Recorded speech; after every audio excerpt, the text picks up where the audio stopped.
From ye-old town of Bau, we move along to Paku, Serembu and Seniawan. Join us for more adventures on Outback Sarawak.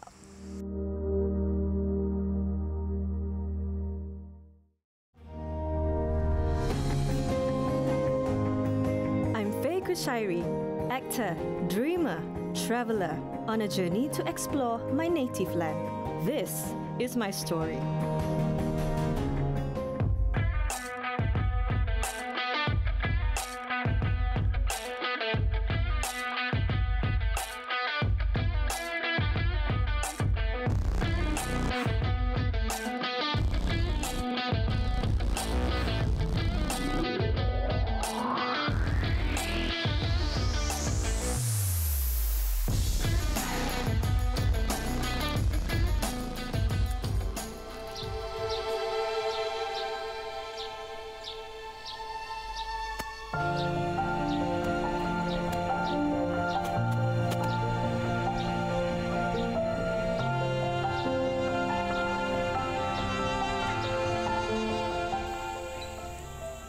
Welcome back to Outback Sarawak. I'm your host, Faye Kushairi.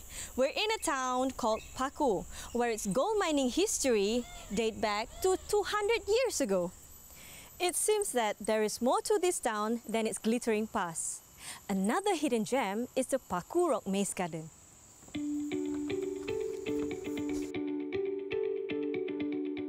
Located behind the Shiwang Temple on the Kuching Bau Road, the Paku Rock Maze Garden is one of the newer attractions in Bau. Launched in September 2022, the ancient stone garden was only discovered 3 years ago. Before 2021, the area had been covered with shrubs until it was developed under the local community-based tourism initiative.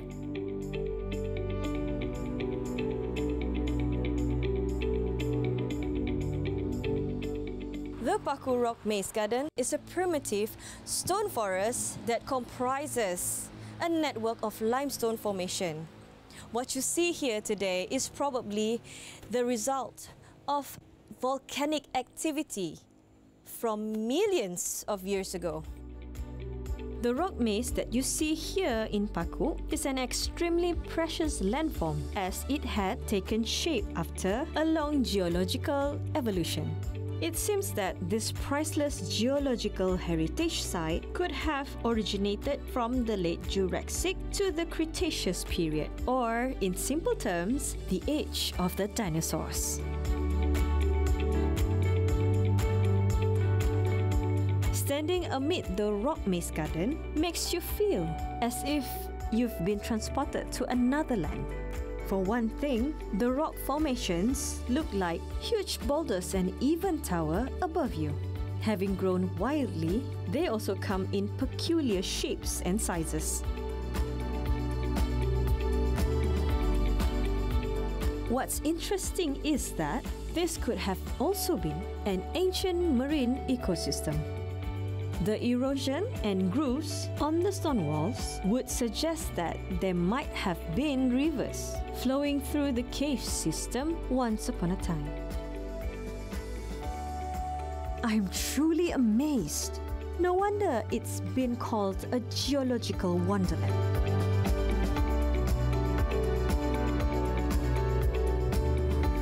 A short distance from the Paku Rock Maze Garden is another place of interest in Bau. Popular among the locals, the site has been recently restored and upgraded. One other attraction in Paku is the hot springs. My tired muscles, my aching feet. I could use some natural healing therapy. Located in Kampung Sibulong, the Paku Hot Spring had been open to the public since 2021. As it is very close to the Paku Rock Maze Garden, the venue tends to enjoy almost the same number of tourists daily. Okay, that was enjoyable. Let's get back on the road and move on to the next one, shall we? The next stop is none other than the Seniawan Heritage Town, which happens to be less than 10 minutes away from Paku. Perhaps one could be forgiven for thinking that Seniawan is a ghost town. In the 1840s, Seniawan was bustling with traders due to its strategic location by the Sarawak River. Those days are long gone. In fact, it's quiet during the day. There's hardly any traffic and most of the shop houses are closed. But wait till the evening comes. That's when the town comes alive, especially on the weekends.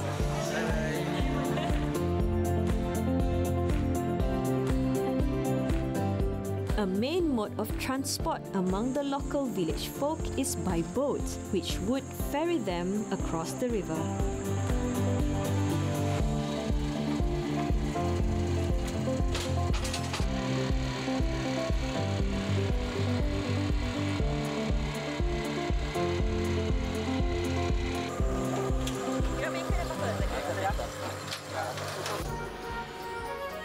Staying true to their heritage, you'll see some Oriental decorations or those that reflect the Chinese culture.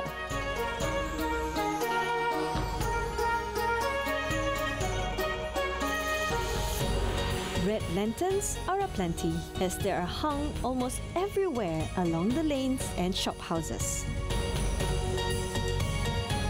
The Seniawan Night Market is, in fact, the highlight of this town. Held only in the evenings from Fridays to Sundays, that's when you'll see the town's main street crowded with people, be it tourists or locals, as that's where the action is.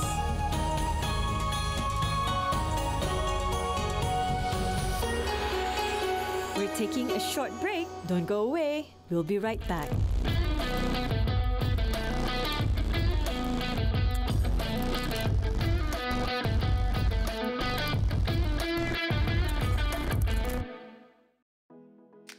Welcome back to Outback Sarawak. The fresh, crisp mountain air. What a wonderful way to start your day, away from the hustle and bustle of the busy city. Looks like a nice cool morning for a walk. The Serembu Eco Park is located on the foothills of Mount Serembu, and I'm staying in the Brook House, which is one of the 2 village-style houses built on the park. I wonder, what else can I do at this place? Let's go check this place out. The Serembu Eco Park is about a half-hour's drive from Kuching City and less than 5 minutes away from the Seniawan Old Town. I was quite surprised to see an infinity swimming pool, as it is not often that you'll find one in a place like this. Built in an open space, the pool is surrounded by tall trees and acts as a natural sunshade. A relatively new homestay resort, it has adopted many elements from the Sarawak culture heritage, especially from the ethnic Bidayuh, into its landscape and design.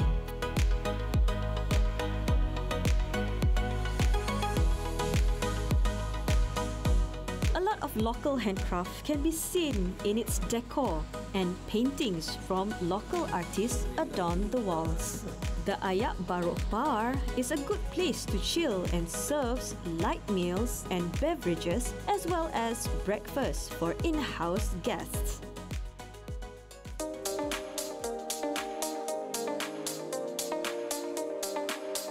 The day's outdoor activity begins with hiking, or should I say, hunting for bamboo shoots with Sibik, who hails from Kampung Podam in Bau. Looking for fresh bamboo shoots would entail a walk into the forest, so it's best to go in with a guide.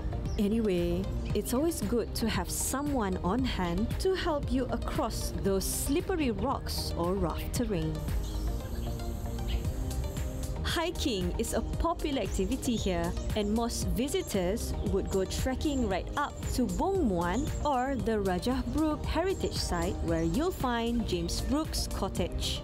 According to Civic, this was where James Brooke used to bring his horse to drink water some 2 centuries ago.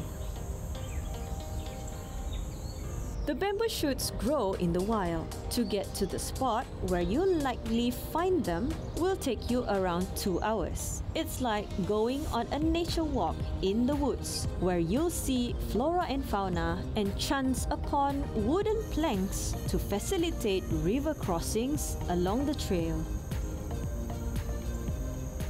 Incidentally, the locals are quite used to long walks through the forest. I'm told that one of the reasons that they do so is to get to their farm. Another good thing about trekking with a local guide is that you gain a lot of first-hand information about what you see. As for me, I'm just glad to be able to experience a nature walk in a tropical jungle surrounded by huge and tall trees. Well, I think we're almost there. But first, let's cross the bamboo bridge.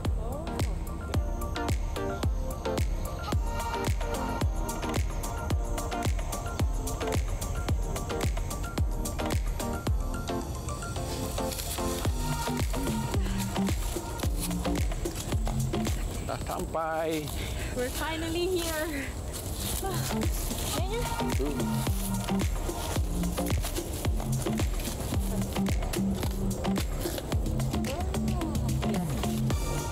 There we go. So we have our dinner. Bamboo shoots are usually found among clumps of bamboo, and the shoots will grow to become bamboo stems. Interestingly, bamboo is a species of grass, and it's the tallest and largest in the grass family. Yes, we got what we came here for. Mission accomplished. We've got ourselves something for dinner. Now to head back so we can get this cooked.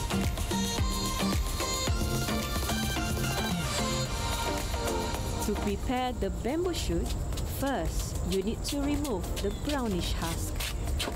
Slit off the sides of the shoot and get rid of the layers until you reach the pale edible core. Remove the tip and base, then cut it into smaller blocks before you start slicing. As you can see, Civic is an ace at this. It's a skill, I tell you. Right in front of the little hut, there's a small garden and vegetable patch. This is where we'll be able to find the rest of the ingredients to cook dinner with, and more. Civic has just chopped off a banana stem. I don't believe I've ever had this. Now, this is interesting. Belum makan pisang, pisang hutan, macam ni dibuang, buka semua, buang tarik getah. Lepas tu cuci bersih, kita boleh makan. Kita macam tu je. I've never tried a banana stem before, so here goes nothing. Okay. Makan sama-sama. Pretty good. Here's where we take a quick break. Be right back.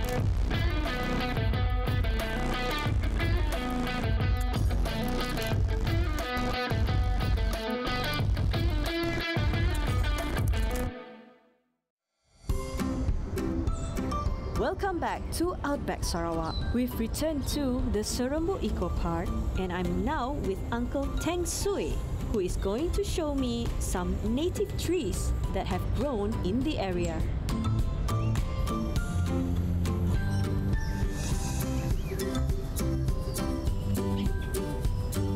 The kapayang tree usually grows in the jungle and is native to Malaysia, Indonesia, and Singapore. The fruits that come from these trees are known as buah kapayang or buah keluak. It's called the football fruit, probably due to its shape. Not quite like the soccer ball, but probably more like the American football. So Uncle told me that it's not the flesh that we eat. It's the nut inside. It's the seed that need to be boiled several times, then it's safe to be eaten. It's not the meat. We do not eat the seed. But for this fruit, this kapayang, we have to eat the seed. not the flesh. Kalau tidak nanti mabuk kepayang. Ini yang racun ni. Ah, beracun. It's poisonous. Okay, let's go.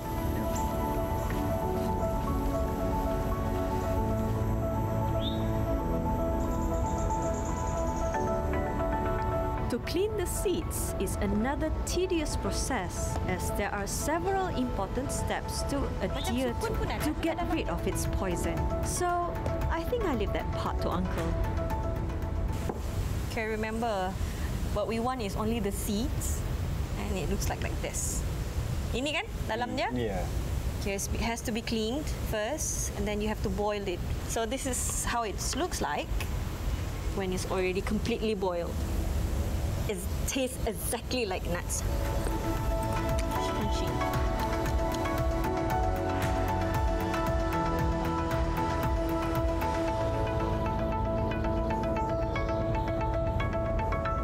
Next, I'm off to the campsite at the Serembu Eco Park.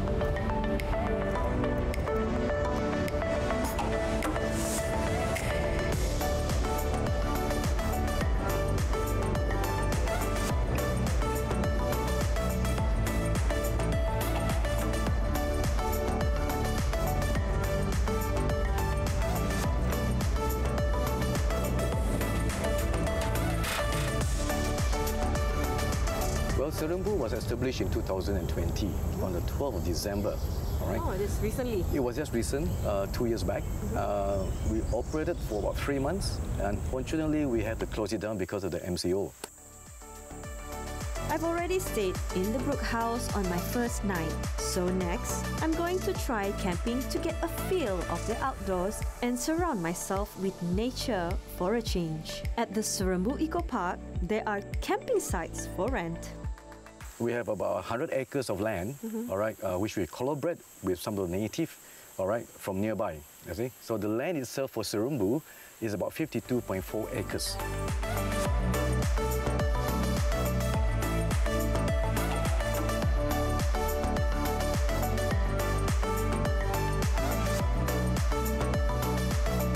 Serembu is one of the places that I would invite friends, family, and loved ones, you know, to spend their quality time here on a weekend or any other days. Yeah. You know? How about the campsite? The campsite is, I would say, we still have a long way to go for the campsite because we only have limited campsite available at the moment. Oh, hang on. Is that another pool? I wonder if I have time for a swim.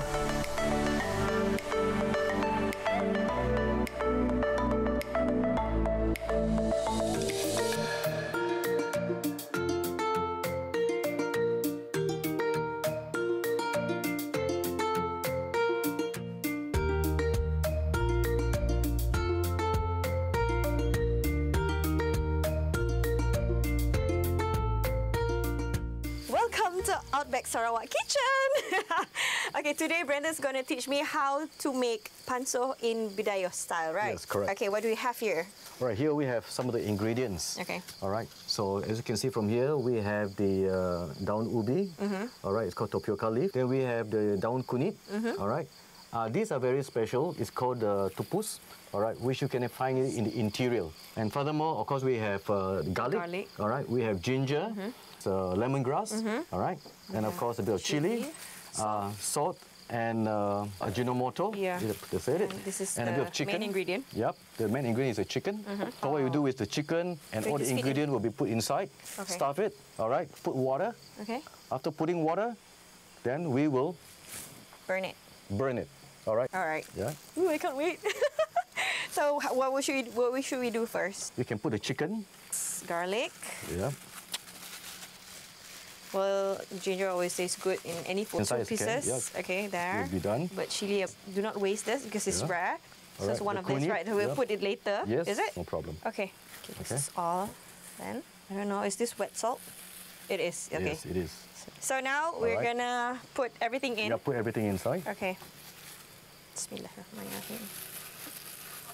Put inside. Okay, drop it in All inside. right. So we just put a bit of water inside. Okay. Next one is... Should I put there or... Oh, we just hang leave on it? for a while. We just Okay. put some rice into this. Okay, where should I put this? Just pass it to me. Okay. Just turn it on this. So now, All right. how about now, the rice? The rice. Okay. So it has to be halfway, is it? No, It can be quarter, is half. it? Yeah. So water can be probably 3/4 from the bottom. Oh, I see. All right. So it depending on if you want to put a lot of rice, all right, then you have to estimate the water in terms of This is normal rice, so basically it's about the same portion of your That's right. rice and water, and it's just 1 and 1. That's all. Once all the ingredients are in, place the bamboo logs slanted against the stand over the small fire pit. The chicken is cooked once you see water gurgling at the top.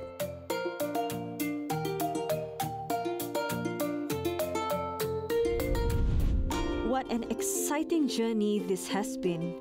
It's been interesting to see how people tend to develop a sense of connection to a place based on spiritual, historical, economic, or cultural factors. One may not always understand their reasons for being so, but I believe that everyone has a story. You will never truly get it until you've walked a mile in their shoes. Trust me, you'll feel more connected once you practice empathy. And don't forget to smile, it uplifts the spirit.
Waiting for the manok pansuh and rice to be ready.